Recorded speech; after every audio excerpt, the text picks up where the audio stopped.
Hi there. Happy Monday. I am sort of doing something that is a little bit enough of an autopilot. I had kind of a hectic day, and I went out last night with a friend for dinner. And so, today is like the day when you do something low-key that you have all the stuff for already, right? So we're going to make salmon cakes. Now, how do we have salmon just around? Well, I'm sure you've seen this stuff before, right? Canned salmon. And I'll tell you, I used for this, the basis of this is this salmon loaf that my grandmother used to make, okay? And my mom used to make. I mean, it's such a staple of 1950s kind of weeknight cooking. My grandmother was a widow who was working at the Pentagon. She didn't have time to beat. I mean, this recipe is salmon, stuffing mix, onion, egg, mayonnaise. We are going to add a few more spices into there because, well, for one thing, I'm not going to use stuffing mix. And stuffing mix has some spices and stuff in it. But also, anyway. So, I don't know if you remember or if you saw the crab cake video that we did like a year and a half ago. So it's going to be a similar method, okay? I've got my small pan with my little silpat on it. The oven is on at 425.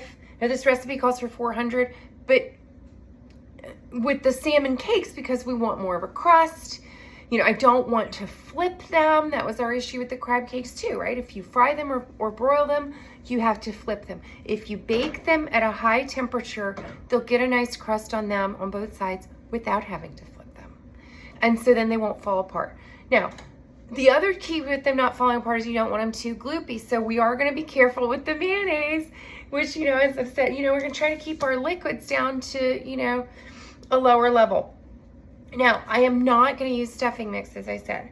What I'm going to do instead is I have the heel of a piece of bread. That this called for a half a cup of stuffing mix, okay? This probably will not be quite a half a cup, so what I'm going to do, and I know we said in the crab cake video I use crackers. I went and watched it just to make sure that I wasn't telling you different things for different things, but it is a different thing. It's salmon. So I am going to use bread. And if I need to add a little bit, I'll just add some dry breadcrumbs, because what's stuffing mix, right? It's basically big, chunky, dry breadcrumbs. So I have put these in my small guy food processor thing. And with that, I'm going to add the herbs so they get chopped up together. I have some dill, about, 4 or 5 little sprigs of dill here. I have some parsley and a little bit of chervil. My chervil's still not quite doing everything that it should. But, so I'm going to take these little piles of herbs. It's more herbs than I used for the crab cakes. And I'm just going to kind of roughly chop it in 1-inch sections so that I can put them down in here with the stuff, the bread. Okay. And I'm going to give that a little whiz. I know it's always so loud when we do this. I'm sorry.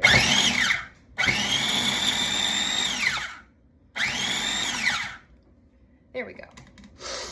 Sorry, I'm oh, see this one. Anyway, I'm going to give it another little whiz because I found some bigger pieces in there. And why do you pulse it? You pulse it so that they kind of settle back down to the bottom where the blades are. Okay. Those are good. Those look good. And see, and that took all the work of chopping my herbs up away from me. Okay. So I'm going to put this in a bowl. I have kind of, a biggish bowl because, I like to say, you use a bigger bowl than you think you're going to need. Now, instead of using a teaspoon of onion, which is insane. I mean, I don't know anybody who would cut up an onion for a teaspoon of it. I'm going to use this small shallot. And it's definitely going to be more than a teaspoon, but I think a teaspoon is too small anyway. Too little. Too, you know what I mean. Not enough. So, I mean, I don't know if you guys have ever, that we're going to open up this can of salmon together and you're going to be amazed. If you ever opened one of these things up? I know that some of us had our pandemic salmon still, and that's when I got mine. But you know, it expires in like 2023. So I was like, well, let's just get it out of the thing. You know, you can also use salmon that's just left over. It's just that you want the salmon to be cooked. Okay, so that's what is kind of happening here, is that the salmon, I mean, it's amazing, as I said. They cook it at such a high temperature that they leave some of the bones in, and the bones just dissolve. Anyway, I don't know if I already mentioned this, but the oven is on at 425. I think I did. See, I'm a little tired, you guys. I have been made to think today. Isn't that terrible?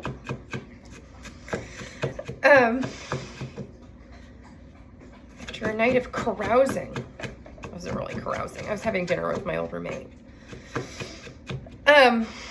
Okay, so I've got these little, so, you know, the salmon loaf is sort of more, it's more of a pasty kind of thing than, or salmon cakes or whatever, than crab cakes. Like with crab cakes, you really want to make sure that you don't break up the bits. But with the salmon, you kind of do. Okay, so I got this shallot in really tiny pieces, and that's gonna be there. And we are, see, I'm procrastinating a little bit about the salmon. We have 1 egg. Okay, I'm not procrastinating. I know what it looks like. You guys are gonna be very excited by it, maybe. I don't know. Okay, 1/2 cup of mayonnaise. Okay, not a lot. That's like 1/3 cup. That's about 1/2 cup. Okay, I know you can be better about that than I am. Actually measure. And I'm gonna do like a teaspoon of mustard. This is also not in the recipe, but that's okay. We don't have to make everything exactly like Grandma made it. And I'm gonna take this lemon, microplane. It's my martini lemon. And I'm gonna zest, you know, not a lot. Again, just like with the crab cakes. It's not, I don't want this to be super lemony. I'm just trying to brighten it up a little bit. You know, salmon more so than crab is kind of fishy, which I know sounds ridiculous. But like, I have friends who won't eat salmon because of that. I'm gonna get a clean knife, and I'm gonna juice this 1/2 lemon, but I'm not gonna use all of the juice, even of the 1/2, okay? We want just like maybe a tablespoon, because, you know, again, I don't want this gloopy. And more so than the crab, the salmon has, let's see, we talked about this before too. If you have zested your lemon, it makes it harder to juice it. Quel tragique. Okay, so now listen. What's that? I don't know how much it is. Well, what does that say? And it's less, okay, it is a tablespoon, because it says it's below the 1/8 cup, and 1/8 cup is 2 tablespoons. Sorry. Okay, last item, the salmon itself. Oh, we're gonna have to drain this. I probably should have done this before.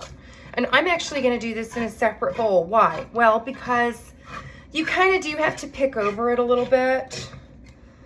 And let me go drain this in the sink. And actually, I'm gonna get a bowl before I do that, because then my fingers are gonna be dirty. Okay, so we're gonna drain this in the sink. And what's in there? Do you see that? That's the spine. Okay. And when you first push it out of the can, it still has the skin on it and stuff. Don't panic. Don't panic. Okay? You can very easily take that skin off. You just kind of wipe it off. Okay? I'm gonna wipe this off. I might even give it to the dog. I mean, he would be my best friend forever if I did that, huh? So I'm just gonna take this little gloop and put it in the bowl, okay? Don't worry about the bones, because Winston, off. it's not like a bunch of tiny bones. Really, it's just that middle portion, like where, you know, the middle of the vertebrae. And they're kind of like these little crunchy bits. Now, as I said, if this totally grosses you out, just use leftover salmon. Let me check and see how much this is. Okay, that is a 14.75 ounce can. Let me rinse my hands. Oh no, there's no point in doing that. So I'm just gonna move this all together. Okay, now see, this feels a little gloopy to me. And I might have to, shoot. This is the problem. This is why I need a kitchen helper who's not four-legged. I need Philip to come back. Philip in India or in San Francisco with their dad. And then they're going to camp. So we're I don't have a kitchen assistant for like 6 weeks. Okay, I'm gonna wash my hands and then I'm gonna get some dry breadcrumbs and try to dry this out a little bit because that one piece of bread was not enough breadcrumbs. I mean, I should maybe listen to my grandmother and use like the stuffing mix. However, I don't want to. I'm just being stubborn. And I'm gonna use a paper towel to dry my hands because I have fish on them. Okay. Oh, that's not breadcrumbs. Where are the breadcrumbs? Well, shoot. I thought I had breadcrumbs here. I thought that was breadcrumbs and it's rice. Well, you guys, we almost had to use stuffing mix. Okay, I am now, see, that just does not look firm enough at all. So I'm gonna add about 1/3 cup of dry breadcrumbs too, okay? Now again, see, this is the thing, and I'll show you. Do you see it was kind of gloopy because the salmon is a little bit wetter than the crab, right? But you want it to, again, have like the consistency of tuna salad. That's better. It's holding together a little bit more. You got me? Okay. So now I'm going to take this mess and I'm going to make it into little, like if you're having a party, you can make little ones, right? You can make little tiny ones. I'm going to make these more like, I don't know. Let's see. I'm going to try to keep one hand clean. Like that, okay? A little bit smaller than like the crab cakes. And remember the method from that? We're just going to like, ta-da. So I'm going to make the rest of those. 425 for 20 minutes. Use a Silpat. It's better than using foil. And you know, while those are cooking, you can do whatever else I'm gonna like fry some zucchini or something. I saw something in this Dallas Junior League cookbook that I was really fascinated by, and but it was in one of the composed menus, and then they didn't have the recipe for it. It was like zucchini with lemon butter, like shredded zucchini with lemon butter. So I'm gonna try that, but I'm not gonna experiment on it tonight because, as I said, like my brain capacity is lower than usual. Let's see, what else do we need to talk about? Yeah, I mean, like a pound of salmon if you want to use just regular. And I'm gonna wash my hands before I touch my phone. Let's see, what else can we talk about? Yes, so the bones will not hurt you, but if they gross you out, you know, there's no reason to gross yourself out. But if you have some canned salmon sitting around in the pantry left over from your, 2020 hoarding, use it. Use it for something like this. It's very 1950s, but you can always doctor things up a little bit like I did. Enjoy. Have a great night. Bye.